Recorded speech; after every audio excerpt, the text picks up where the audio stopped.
libro titulado Pensar al maestro como investigador, programas formativos para fortalecer la investigación educativa y pedagógica. Para dar inicio, voy a presentar al doctor Héctor Trejo Chamorro, quien es de nacionalidad colombiana, reside actualmente en la ciudad de Pasto, Nariño. Es licenciado en Filosofía y Teología, Universidad Mariana Pasto, especialista en Educación Filosofía Colombiana, Universidad Santo Tomás, magíster en Educación para Adultos, Universidad de San Buenaventura, trabajador social, Fundación Universitaria Claretiana, doctor en Educación por la Universidad de Baja California, México. Asimismo, es investigador junior de Mi Ciencias Colombia en el área de educación. Filosofía de la ciencia, ciencias humanas y sociales. Los cursos que trabaja en la maestría en pedagogía son Formación ética y ciudadana del maestro, educación y pedagogía, teoría y diseño curricular, políticas y prácticas pedagógicas desde la diversidad e inclusión. Se encuentra vinculado a la Universidad Mariana en calidad de docente e investigador de tiempo completo, adscrito a la Facultad de Educación, programa de maestría en Pedagogía y docente de la licenciatura en Educación Básica Primaria. Es integrante del grupo de investigación Indagar, reconocido por MinCiencias en categoría 2022B. Se desempeña también como asesor y jurado de proyectos de investigación, pregrado y posgrado, maestría y doctorado. Es par académico del Ministerio de Educación Nacional, conferencista nacional e internacional. Es autor de módulos, libros y artículos por los campos de la educación, trabajo social, filosofía y teología. Es doctor honorífico en educación por Logos International University, Florida, Estados Unidos, y dirige el Centro de Aprendizaje de Ciencia, Investigación, Tecnología y Arte Casita, como escenario de apropiación social de la ciencia tecnológica e innovación. Pertenece a la red de docentes iberoamericanos y red de docentes de Iberoamérica y Caribe, Redolac. Gracias por su atención. Le cedo la palabra al doctor Héctor Trejo. Adelante, doctor.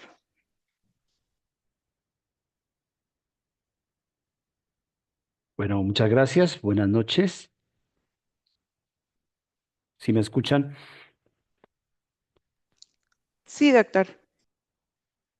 Ok, voy a compartir mi presentación.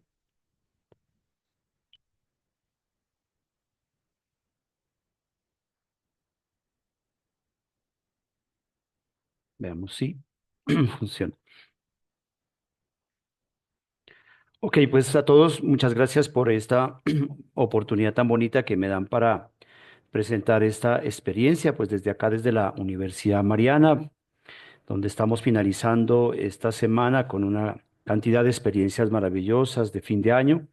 A todos los presentes en este espacio de formación, pues les doy una cordial bienvenida a este espacio digamos, de formación, de capacitación, de transferencia de experiencias significativas en el campo de la educación. Pues yo soy el profesor Héctor Trejo, pues han leído mi hoja de vida, pues maravilloso, gracias, interesante por participar en este espacio internacional del conocimiento futuro del trabajo. Yo creo que esta es una de las experiencias significativas para mí porque a través de este tipo de productos uno puede desarrollar trabajo, sobre todo el trabajo intelectual, el trabajo personal que como docentes formadores desarrollamos en nuestras universidades.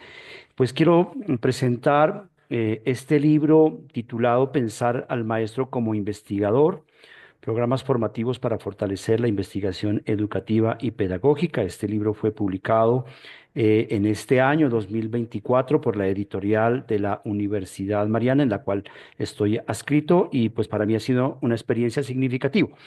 Este libro, así en términos del contexto, tardó 10 años en consolidarse, ¿no? Es un libro corto, pero a la vez también tuvo un sinnúmero de experiencias, inicialmente pues con, digamos, con los proyectos de investigación que uno inicia a consolidar los resultados de investigación y va estructurando una experiencia que va más allá del resultado, porque este libro cuenta un poco las prácticas pedagógicas y las prácticas investigativas como discursos que ya se pueden visibilizar en los escenarios del aula, es decir, que se pueden desarrollar procesos interesantes de trabajo con niños, con jóvenes y también con maestros. Entonces, en este libro que les decía ha tardado unos 10 años en consolidarse, es el resultado de tres proyectos de investigación que poco a poco van surtiendo sus efectos en materia de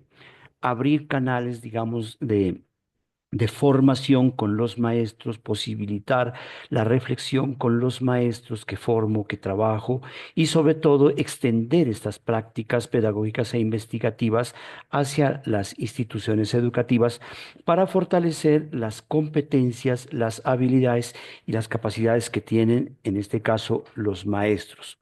Inicialmente este libro participó de una convocatoria y tenía como título Modos de ser maestro, maestro investigador, donde se despliegan distintas experiencias itinerantes de formación de maestros y se analiza precisamente esos modos de ser maestro.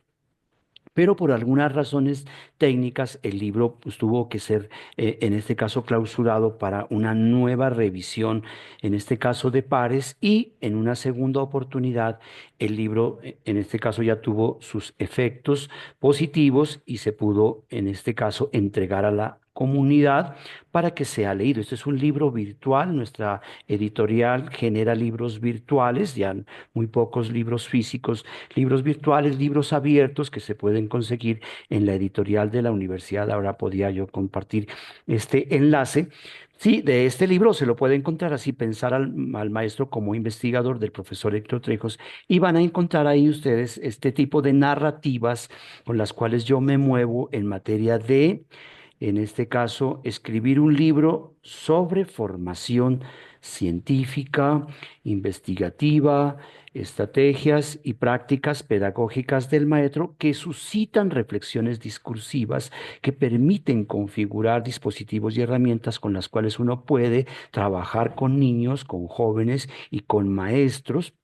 Sobre todo fortaleciendo esto que yo le llamo programas formativos con los cuales desarrollo una serie de procesos y a la vez también de empoderamientos en las instituciones educativas para movilizar todo el tema de la investigación como práctica pedagógica, como práctica discursiva, pero a la vez también como ejercicio dinámico, sí, ejercicio epistemológico que puede cambiar y modificar, en este caso, las aulas como tal.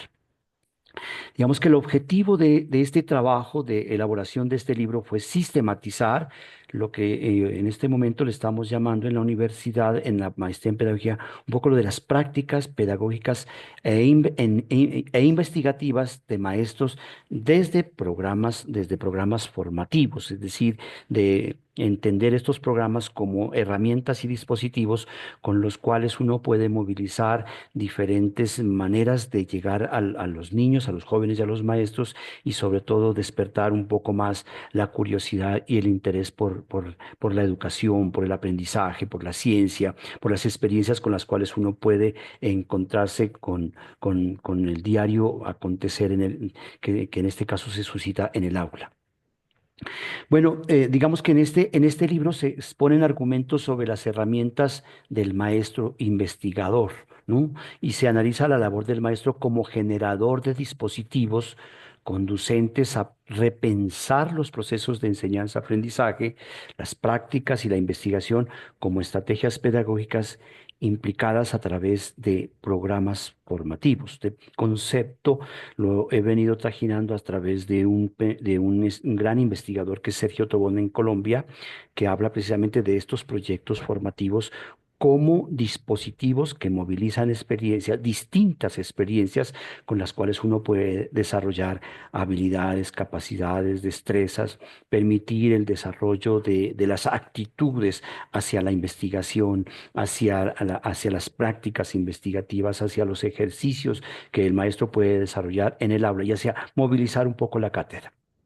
Sí, el proyecto formativo de alguna forma moviliza la cátedra y el maestro pasa a ser un activo, en este caso, investigador.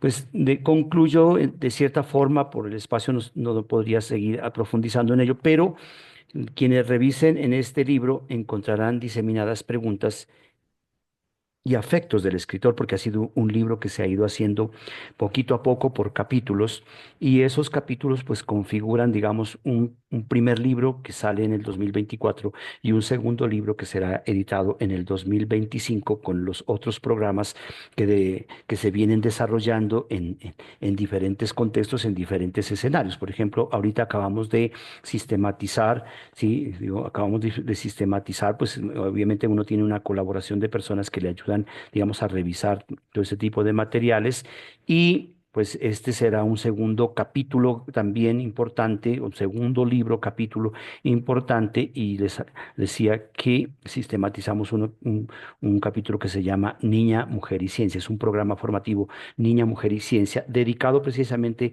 a cerrar brechas de género en materia de fortalecer las capacidades y las habilidades, y en este caso introducir un poco las metodologías STEAM para que muchas niñas, muchas jovencitas mujeres se dediquen a estas ciencias de la ingeniería, que en el contexto, por ejemplo, de nuestra universidad ingresan 35, 50 hombres y 2 mujeres en los programas de ingeniería. Entonces nosotros lo que buscamos es que haya más divulgación, más apropiación de las experiencias de los programas de ingenierías para que se puedan involucrar más niñas en estos procesos. Entonces, aquí están diseminadas una cantidad de experiencias, preguntas y afectos mías, personales, de cómo he ido sistematizando mis propias prácticas pedagógicas, el amor sobre todo al saber investigativo y la pasión por implicar al docente en el ejercicio de la formación pedagógica, la investigación formativa y la divulgación, en este caso científica. Entonces es interesante como mirar.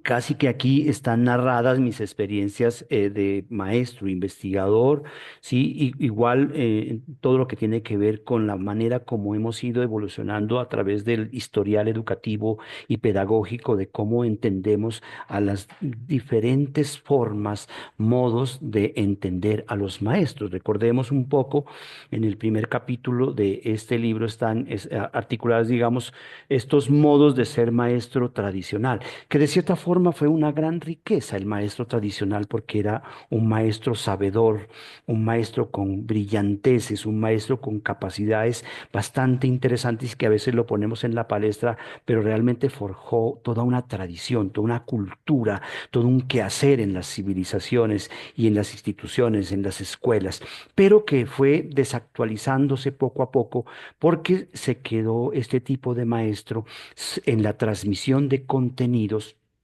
Sí, y en la enseñanza pura de los contenidos, y quizás pues hoy en día ponemos entre comillas el haber llenado de contenidos el cerebro de los niños, y obviamente quedarse simplemente en eso del transmitir los contenidos, transmitir las unidades o transmitir los ejes o transmitir los temas de forma, digamos así, grande, o al menos dejar en los estudiantes una cantidad de contenidos que pues digamos el estudiante no sabía qué hacer con ellos. Pero de alguna forma muchos fueron formados bajo este sistema del transmisionismo de contenidos, o del hecho de llenar de contenidos, o de tener la capacidad expositiva oral del maestro visual, que pues obviamente lo miramos siempre al frente de una aula de clase exponiendo. Y no nos digamos mentiras, este tipo de maestro, que me parece a mí interesante seguir indagando sobre él, todavía lo vemos en nuestras aulas de clase, quizás en Latinoamérica, en Colombia o en San Juan de Pasto, en nuestras mismas universidades. Podríamos decir que nosotros como maestros, yo como maestro, todavía soy un docente que transmito contenidos, hago transferencia de información, tomo información de los libros, la llevo al aula de clase y hablo con ellos. Es decir, es un maestro que depende un poco de lo que han dicho los demás, de lo que han dicho las teorías, de lo que han dicho los planteamientos de otros, pero muchas veces lo vemos no teniendo una capacidad propia. Entonces decimos que es un reproductor de saberes externos, un reproductor de saberes foráneos. Pero es interesante porque de todas formas es un maestro que hace estados del arte para poder llevar esos contenidos a los estudiantes, y eso pues obviamente le permite aprenderlos, algunos He tenido maestros que digamos que saben de memoria las lecciones, que saben que en su cerebro, que en su mente tienen una cantidad de contenidos y los logran comunicar. Quizás, digamos, estos maestros son los que nos formaron a nosotros y siempre se los consideró como una autoridad en el aula, es decir, es el maestro que sabe, es el maestro que conoce, es el maestro que entiende, es el maestro que hay que preguntarle porque él es el único que sabe, es el único que entiende y el estudiante es el que recepciona los contenidos y quizás es el que no tiene preguntas. Igualmente es un maestro que evalúa todavía con, no sé, con las 5 preguntas, es un maestro que todavía utiliza la evaluación como un dispositivo de poder. Es un sistema que considera él su conocimiento como algo riguroso, como algo que si el estudiante no puede lograr o que tiene que estudiar muchísimo para pasar su asignatura. Sí, es un maestro que de alguna forma utiliza muy bien la capacidad que tiene el estudiante de la memoria para poder evaluar lo que el estudiante ha aprendido, ha logrado adquirir a través de un proceso, digamos, de lectura permanente. Es decir, rescatable en este tipo de maestros es que este modo hace leer bastante. Es decir, este modo de maestro hace leer bastante a los estudiantes, lo mantiene quieto al estudiante leyendo, revisando, memorizando y obviamente abstrayendo la información para luego volverla a repetir. Es un maestro que ciertamente utiliza un tipo de estrategia que es la cátedra, que es un poco lineal, pero que a través de ella uno puede darse cuenta de las tipologías de maestros que les encanta ciertamente tener un discurso fascinante, interesante y que ciertamente lo mantienen, porque me encanta la forma como estos maestros a veces mantienen a sus públicos con un discurso exuberante, con una citación permanente de autores, con una capacidad brillante de recoger la historia, de hacer remembranza y quizá de tomar algún caso, son casuísticos, porque de alguna forma han revisado las literaturas y se movilizan en el aula de clase como ese tipo de maestro que sabe. Es un maestro que realmente sabe y es respetable y uno obviamente le rinde ese culto porque tiene autoridad. Y obviamente, pues estos maestros poco a poco, digamos, van saliendo de las aulas de clase por sus años, van terminando su labor quizás por su jubilación o van realmente ya dejando que otros hablen, dejando que otros, en este caso, digan cómo enseñar a aprender en estos tiempos modernos. Entonces, este modo de ser maestro tradicional me encanta. A mí me encanta analizarlo, me encanta leerlo, me encanta entenderlo, porque de alguna forma el resultado de nuestras sociedades es por este maestro que ha logrado consolidar un saber y un poder en el aula de clase. En el libro vamos a encontrar también una lectura bastante interesante sobre estos modos del maestro conductual, que llamo aquí el maestro, sí, maestro conductual, que obedece precisamente a un periodo de tiempo, a un periodo en donde, digamos, hubo una transformación educativa. Estamos hablando del siglo XVIII, XIX, en donde pues la psicología y las ciencias empiezan a florecer y empiezan a ser tan importantes y se utiliza el aula de clase como un laboratorio. Es decir, el maestro es prácticamente un científico que va al aula de clase a hacer experimentos, pero a la vez también, sí, a mirar cómo enseñar a estos estudiantes de una forma individualizada para ver cómo reaccionan, cómo interactúan con el maestro.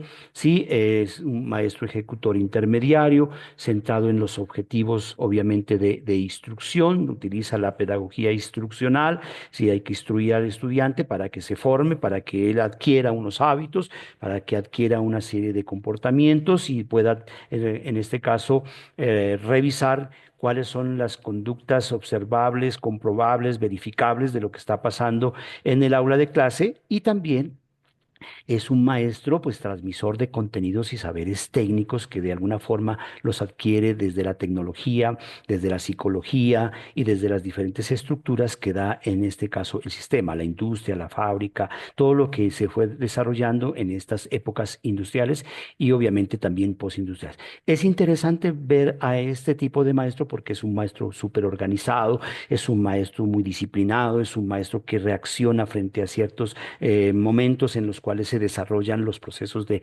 enseñanza, aprendizaje. Es un maestro que tiene ciertos comportamientos en función de su cátedra, digamos, es un poco lineal, pero a la vez también mira y observa, es un gran observador, es un gran investigador del aula de clase. En materia de cómo los niños los niños aprenden, digamos, es un maestro que va al aula de clase y considera que su aula es un laboratorio en la cual hay que ver las reacciones, las conductas, los comportamientos, los hábitos, las actitudes, las formas de ser de la persona y con base en ello emite juicios, emite valores. Es interesante también este tipo de maestro y creo que todavía en nuestras aulas de clase vemos un gran número de profesores conductuales en los cuales digamos, con procesos de estímulos, procesos de favorecimientos, procesos en los cuales de exaltación, el maestro lo que busca es que le den una respuesta positiva frente a los procesos de enseñanza-aprendizaje, que haya realmente esta respuesta en donde el estudiante da de sí, genera gusto por el saber y el maestro se siente, pues obviamente, estimulado para demostrar que realmente aplicando ciertos métodos o ciertas técnicas, él puede lograr los resultados de aprendizaje. Muy bien. Podríamos charlar bastante sobre ello. Digamos, este maestro que lo vemos aquí en materia, digamos, de unos cambios estructurales que se han dado en la historia de la pedagogía y de las prácticas pedagógicas, un maestro romántico es un maestro que tiene una cantidad de herramientas para enseñar a aprender a los estudiantes y que obviamente se va implicando en el aula de clase y ya no es tan lineal, no es tan tradicional, no es tan directivo, sino que es un maestro auxiliar, es decir, él se presta para aprender con los otros, él se presta para estar con los otros, él está estimulando el aprendizaje con los otros, dinamiza un poco el aula, cambia la dirección de los pupitres, es un facilitador, es un motivador acompañante, es un estimulador del aprendizaje y obviamente hay un elemento interesante que es el proteger, ¿sí? Es un protector agente de los saberes que estimula a los estudiantes a, sí, es un maestro activo, es un ser creativo, autónomo, libre, le encanta volar, le encanta exaltar, le encanta decir que va a transformar el mundo, le encanta acontecer la historia en el aula de clase, narrador de historias, contador de sueños, contador de experiencias y obviamente ve el aprendizaje como algo bonito, simpático, chévere, decora el aula de clase, se siente congratulado con esas experiencias quizás de los ambientes naturales, se implica en ensayos, en ejercicios prácticos, sí, pero igualmente no va más allá del aula. Es decir, ve el aula de clase como un espacio grande de aprendizaje, de ensoñación, de sueños. Crea nichos de aprendizaje, crea laboratorios de aprendizaje, es muy activo en el ejercicio pedagógico con sus estudiantes, moviliza que los estudiantes ciertamente se hagan preguntas, pero todavía no despliega muchos elementos de, digamos, de convertir, por ejemplo, la pedagogía como una herramienta de exploración, de búsqueda de información, pero sí le encanta trabajar.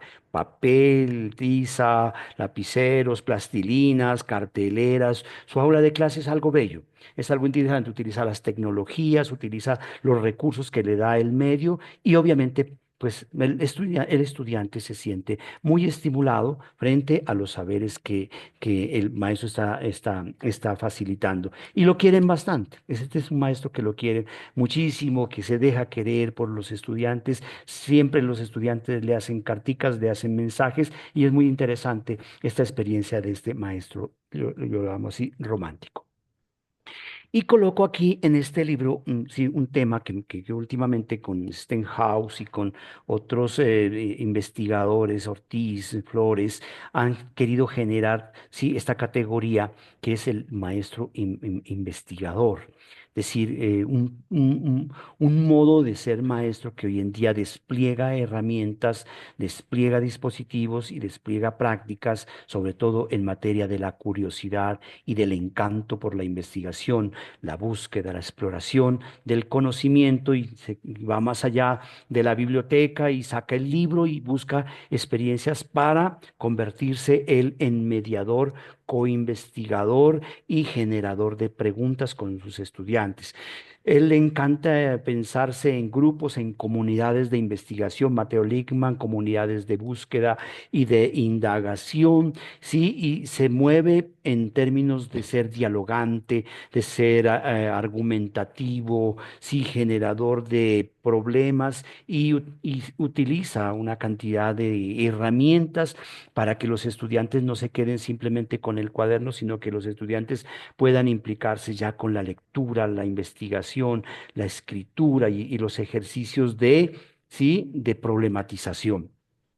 Es un propiciador de habilidades y destrezas que de alguna manera le han ayudado, le han permitido demostrar que la investigación es una herramienta pedagógica. Entonces, aquí en estos tres modos de ser maestro, pues encuentro también, digamos, una experiencia de este maestro investigador e integro, digamos, como tres conceptos más o dos conceptos más del maestro investigador, que lo coloco yo en el medio, lector, escritor.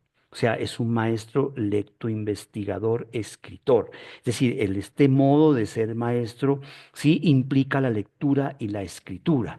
Y dentro de estas experiencias, dentro de este modo, entonces se ve aquí desarrollando el maestro distintas habilidades y capacidades en el mundo de la vida, como es la motivación, el conocimiento, la lectura comprensiva, el emprendimiento de un proyecto, la creatividad, la escritura crítica, la actitud crítica y el dinamismo. Es decir, ese es el maestro investigador, pero que articulado a una experiencia que he ido desarrollando y a un concepto que vengo trajinando y que a lo mejor sale un poco más de información en el segundo libro, es el maestro lecto investigador.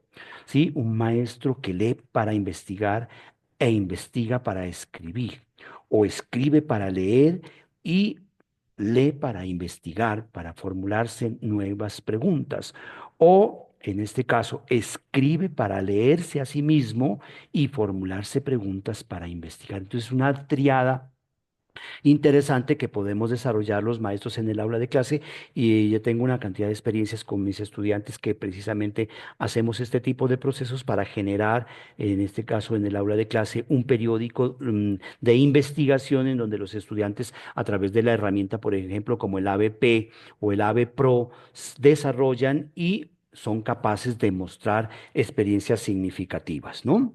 Entonces, maestro, lecto, investigador, entonces digamos que tiene en cuenta como estos tres aspectos. Uno, la lectura como proceso interactivo que crea y recrea nuevas realidades para el lector, que permite el goce, la plenitud, el deseo por encontrar lo nuevo, lo novedoso, lo plural del texto, del mundo, de las historias, de las narraciones y de las escrituras. Entonces, ese es el maestro lector, ¿sí? La investigación como narrativa de viajes, es decir, el maestro se ve aquí en caminos, en senderos, siguiendo huellas, a rastros dejados por la tradición, por los sujetos, en circunstancias adversas cotidianas. Es un maestro que se implica en la cotidianidad, que se implica en los problemas y que empieza a leer la realidad y de esa realidad empieza ciertamente a narrar y a escribir. Y el escribir como una responsabilidad ética que tiene el maestro, como libertad, como extensión del lenguaje, como proceso artístico, estético y cultural que enmarca gráficas, simbologías, morfologías sintácticas, semánticas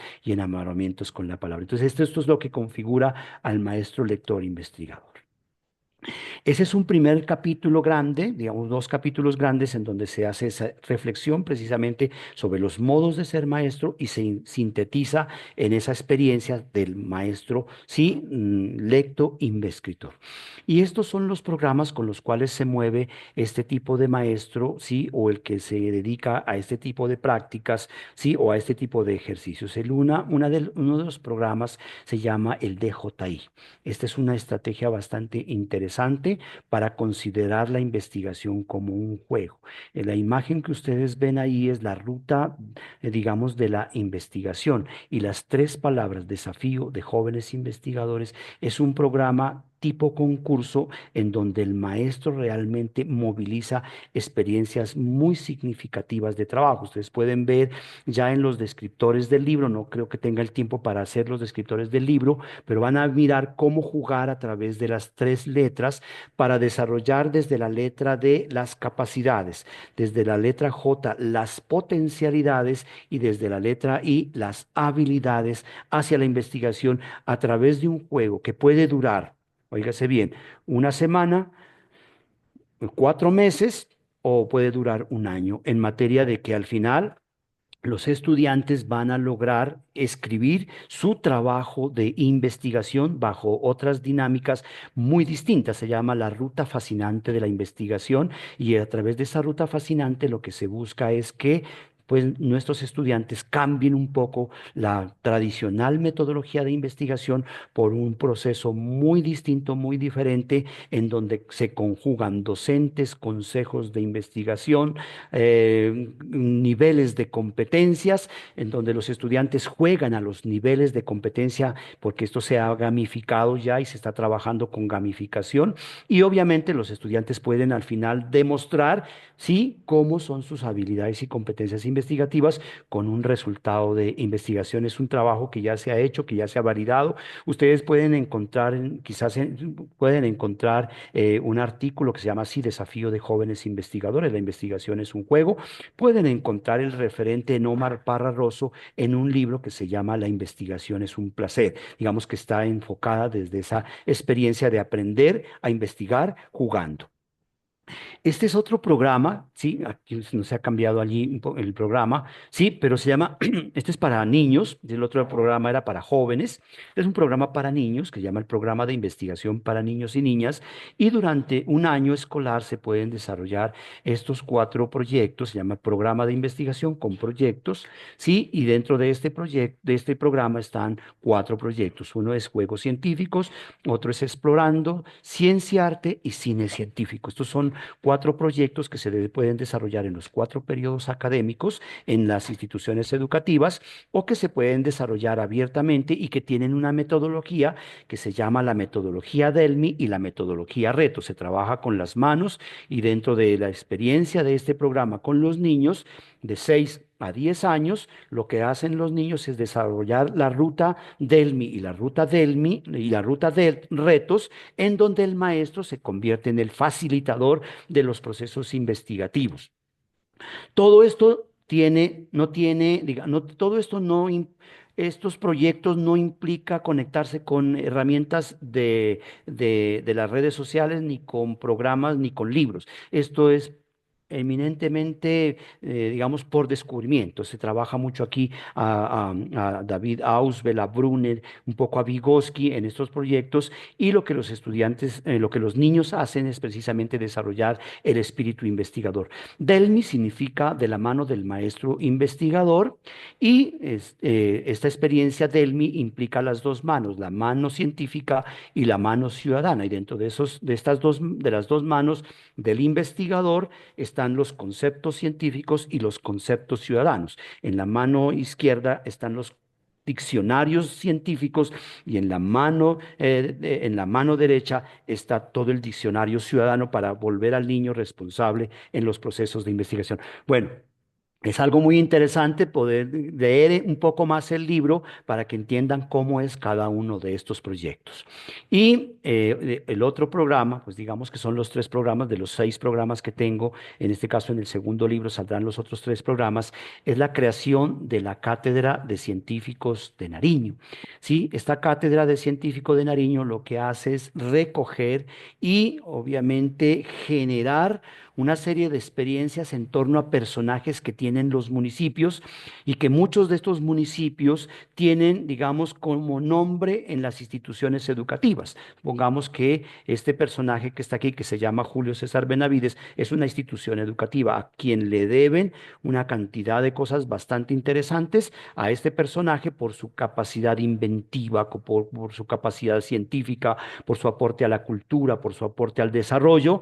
Entonces se ha creado, aprobado y se ha aprobado a través de los consejos municipales esta cátedra, la primera cátedra creada en un municipio, y estamos trabajando en una segunda cátedra que se llama Marceliano Vallejo, porque este señor fue un gran escultor en un municipio. Entonces estamos recogiendo a los personajes valiosos, a los científicos, a los investigadores, a los maestros, a las personas que han aportado a un municipio, y desde esa experiencia de estas personas estamos diciendo que nosotros también tenemos a nuestros grandes inventores, a nuestros grandes científicos, y que no solamente son Einstein, Hawking, que no solamente son Galileo, Copérnico y otros más venidos de afuera, sino que nosotros en nuestros municipios, en nuestros territorios, tenemos a grandes investigadores, a grandes maestros, a los cuales hay que llevarlos a la condición de cátedra e investigar sobre estas experiencias valiosas y con los cuales podemos dialogar, discutir, analizar y desarrollar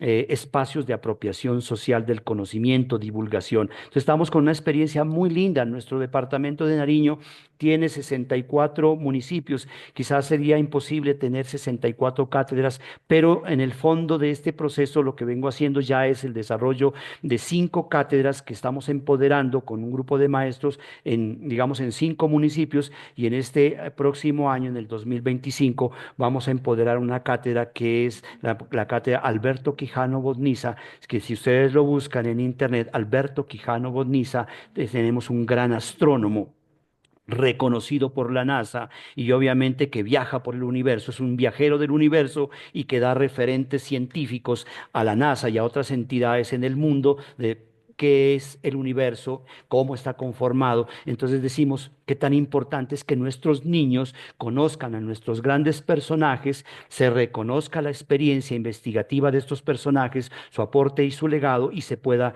en este caso, escribir. Es una cosa bastante interesante. Entonces, desde ahí los maestros pueden apropiarse una cantidad de herramientas y habilidades para poder empoderar la investigación y llevar a los niños a que conozcan, identifiquen, valoren el patrimonio que tienen nuestros territorios y con base en ellos pues se pueda enseñar.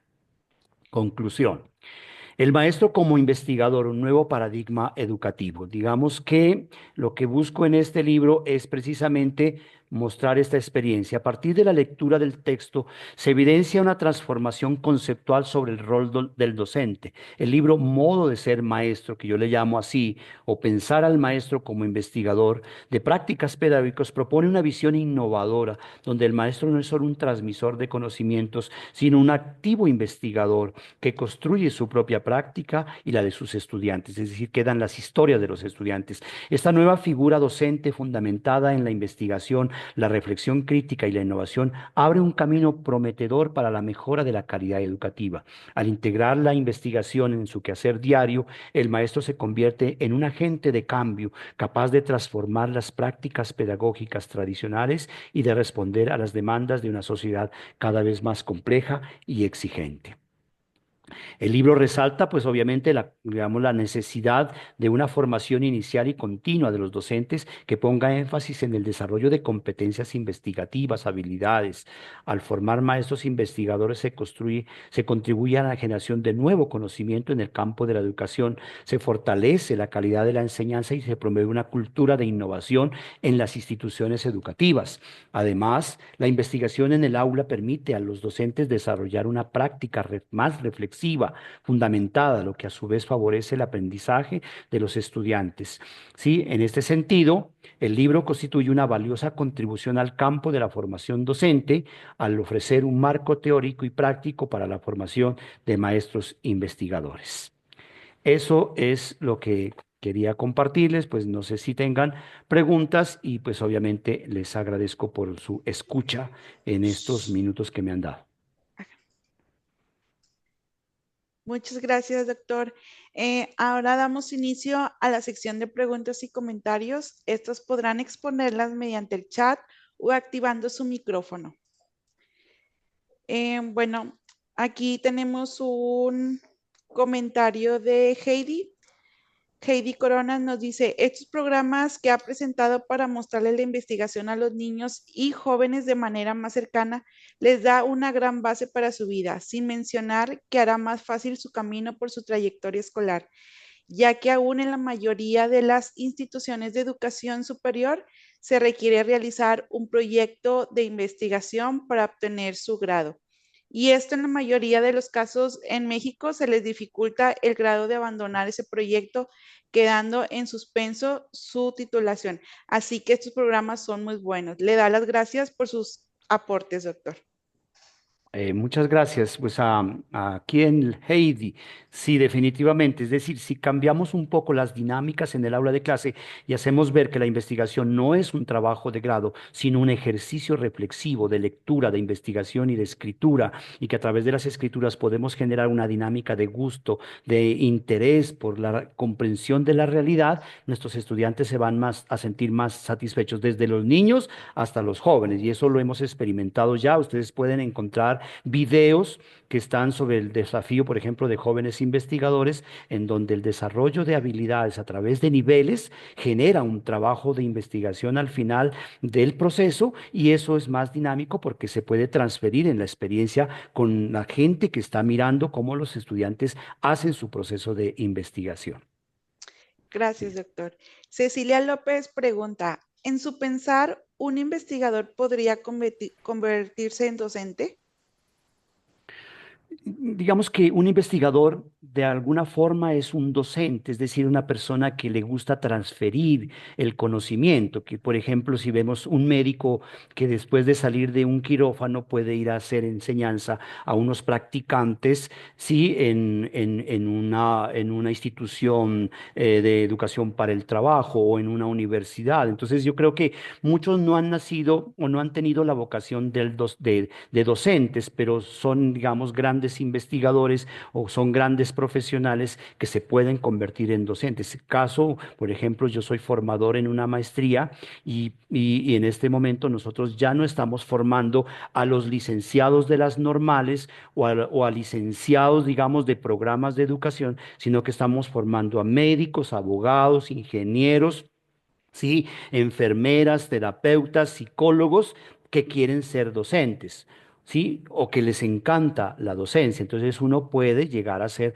docente en la medida en que la transferencia del conocimiento, el interés por enseñar a otros o aprender de otros, pues le dan la facultad de la docencia, es decir, de sacar de adentro para poder transmitir afuera aquellos saberes que en este caso ha aprendido. Y eso es una dialéctica. Uno es un profesional que puede enseñar, ¿sí? Y que puede aprender, ¿sí? Y que obviamente en esa dialéctica de aprendizaje, de enseñanza y de profesión, pues se va, digamos, haciendo en lo que se llama el docere, ¿sí? La capacidad que tiene toda persona para transferir, transmitir y hacer apropiar el conocimiento. Gracias, doctor. Arely Martínez pregunta, buenas tardes. ¿En qué medida se sensibiliza a los docentes maestros para tomar en cuenta las nuevas investigaciones de forma que se le proporcione al alumno información actualizada de distintas áreas? ¿En qué medida se sensibiliza a los docentes? Bien, y yo creo que es un trabajo bastante interesante, digo, una pregunta bastante interesante. Aquí en la universidad nosotros tenemos una semana de sensibilización hacia la investigación, se llama el premagíster. Entonces allí lo que buscamos es que los estudiantes que ingresan a la maestría puedan de alguna forma implicarse en esas experiencias de investigación, en este juego de lenguaje, en estas prácticas investigativas, en estos ejercicios investigativos y en una serie de herramientas que van a, en este caso, a utilizar. Omar Parra Rosso, en su libro El placer de investigar, dice precisamente que la investigación es un juego porque el investigador utiliza herramientas, y cuando es capaz de utilizar todas estas herramientas, el maestro se siente motivado, con capacidad para ejercer ese proceso. Sobre todo, es decir, motivarlos con lo que yo le llamo los programas formativos, ¿sí? Y a través de estos programas formativos ayudarles a los estudiantes a desarrollar prototipos, ayudarles a desarrollar herramientas, ayudarles a desarrollar formas de ver en el aula cómo se puede dinamizar el ejercicio pedagógico, cómo se puede, sí, entretejer experiencias didácticas interesantes, cómo se puede, sí, enaltecer y valorar el quehacer del docente. Por ejemplo, interesante poderles mostrar a ustedes el botiquín pedagógico, por ejemplo, que es una herramienta de sensibilización socioemocional para nuestros docentes. Nosotros cada vez que llegamos al aula de clase utilizamos el botiquín pedagógico. A la persona que me escribió, me gustaría que si quiere tener mi correo me escriba un poquito para hablarle de qué es el botiquín pedagógico o la cajita de té, por ejemplo, que es una experiencia maravillosa para la parte socioemocional del maestro y para la parte espiritual. Entonces hay que buscar distintas herramientas. Bueno, pues igual habrá que, digamos, mostrar un poco más en el próximo libro que vamos a sacar estos otros programas. Ujú. Gracias, doctor. Aquí tenemos otra pregunta. Dice Elizabeth, ¿qué pasa cuando un docente en esta actualidad vive atrapado en la educación tradicional? Yo diría en términos muy populares, lo dejó el tren. Es decir, sí, se quedó de la innovación, se quedó de las herramientas digitales, se quedó de la inteligencia artificial. Sí, pero mejor dicho, prepare su maleta, retírese a descansar y pase los días maravillosos pensando en lo que pudo haber hecho y no lo hizo. ¿Por qué? Porque la educación tradicional no es que esté mandada a recoger, sino que hay que dinamizarla con unas experiencias distintas. Yo adoro a los maestros que son tradicionales, porque ellos tienen una capacidad maravillosa de tener en la cabeza los conocimientos y poderlos transmitir. Lo que les falta quizás son herramientas o deseos y gustos por entender a estas nuevas generaciones que son mucho más hábiles, que nos llevan, digamos, tiempos en materia de uso de dispositivos, de herramientas, de lógicas, para generar digamos, el aprendizaje de una manera distinta. Pues yo valoro muchísimo al maestro tradicional, no quisiera que se vaya de la escuela, pero creo que hay que ponerlo, digamos, a fortalecer ciertas prácticas de ciertos docentes que obviamente requieren de esas prácticas que utilizó el maestro tradicional, pero pues sí, obviamente tiene que actualizarse con estas dinámicas que se están desarrollando en estos últimos tiempos. Yo estoy ya en una época casi que de retiro, de casi que de 60 años. Pero en este momento yo me siento como un muchacho implicado con la formación de maestros, sí, pero de una manera distinta, de una manera diferente, utilizando lo que hoy en día nos da las herramientas tecnológicas y cambiando totalmente los paradigmas que se ha tenido en materia de la educación. Entonces yo creo que sí, simplemente es que cambiar de mentalidad, simplemente hay que cambiar de paradigma, de chip, ponerse otra nueva tarjeta en el corazón, en la mente y avanzar en esta experiencia de educación que es algo interesante. Gracias, doctor. Rosy Arpides pregunta, ¿cuáles son los principales desafíos que enfrentan los maestros al adoptar un rol de investigador? Uno es lo ético, es la responsabilidad ética, es decir, lo que uno les dice a los estudiantes hay que hacerlo, hay que llevarlo a cabo. Vamos a publicar un artículo en Q, entonces hay que hacerlo, hay que publicarlo. Vamos a hacer un libro, hay que hacer el libro. Vamos a hacer una revista, hay que hacer la revista. Vamos a hacer un periódico, entonces hay que hacer el periódico como resultado de la investigación. Vamos a hacer una investigación, la vamos a hacer a través de una herramienta como el ABP o el AB Pro o el ciclo de indagación. Hay un libro muy lindo, muy interesante y valioso que se llama La enseñanza de la ecología en el patio de la escuela. Se lo recomiendo a la profesora que me hace la pregunta. Se llama así la enseñanza de la ecología en el patio de la escuela. No es más sino utilizar el jardín para investigar, pero entonces hay que motivar al chiquitín, al joven, ¿sí? O al maestro para que entonces salga del aula de clase y en un árbol haga un trabajo de investigación, para que haga ver por dónde las hojas se amarillan, ¿sí? Y por dónde permanecen siempre verdes. Entonces hay que generar lo que dicen estos investigadores en este libro, hay que generar lo que se llaman las preguntas provocativas, atrevidas y sexys, para decirle a los estudiantes, esto se puede hacer, esto se puede desarrollar y esto se puede realmente cambiar a través de la investigación, pero lo vamos a hacer. Yo recuerdo alguna vez con unos estudiantes de ingeniería agroindustrial que nos dedicamos precisamente a observar durante 6 meses a las hormigas y al final sacar conclusiones. Los estudiantes al final se sentían maravillados de haber aprendido desde las hormigas, pero hay que llevarlos a visitar a las hormigas. Algunos muchachos y jóvenes niñas no les encantan las hormigas, les da pavor ir a ver las hormigas, tocar las hormigas, dejar que suban las hormigas por las manos. Entonces hay que llevarlos, o sea, la parte ética. Dos, sí, el compromiso activo del investigador que debe ser siempre, siempre dispuesto a aprender. Y tres, digamos que si no lo logramos, si erramos en el proceso de investigación, pues todos somos responsables de esto, pero al final sentirse satisfecho de lo que se ha hecho en materia de la investigación. Y eso es lo que Omar Parra en el libro El placer de investigar dice él precisamente, sí, cuando uno investiga roza la felicidad. Y eso es lo que hay que hacer llegar a los estudiantes a rozar la felicidad. Gracias, doctor. Luis Serna pregunta, ¿en qué medida se sensibiliza a los docentes maestros para tomar en cuenta las nuevas investigaciones de forma que se le proporcione al alumno información actualizada de distintas áreas? Yo siempre les digo a los maestros que convierta su asignatura en un proyecto de investigación. De ya no vengo a dejar contenidos, de ya no vengo a enseñar, sí, porque en esta institución educativa ya no enseñamos, o sea, trabajamos con investigación y mi curso es investigación. Entonces lo que necesitamos es promover la pregunta de investigación. Yo le llamo a esto la magia de la pregunta, es decir, les digo a los niños que empiecen a movilizar en su pensamiento esta magia de la pregunta del qué, cómo, cuándo, por qué, para qué, cómo, qué, cuándo, por qué, para qué, y eso va a cambiar totalmente las dinámicas. Y ya aquí no hay contenidos, lo que hay son preguntas de investigación, lo que hay ruta metodológica de investigación y lo que hay son productos de investigación. Entonces, a partir de ello, creo que se puede hacer ese proceso. Gracias, maestro.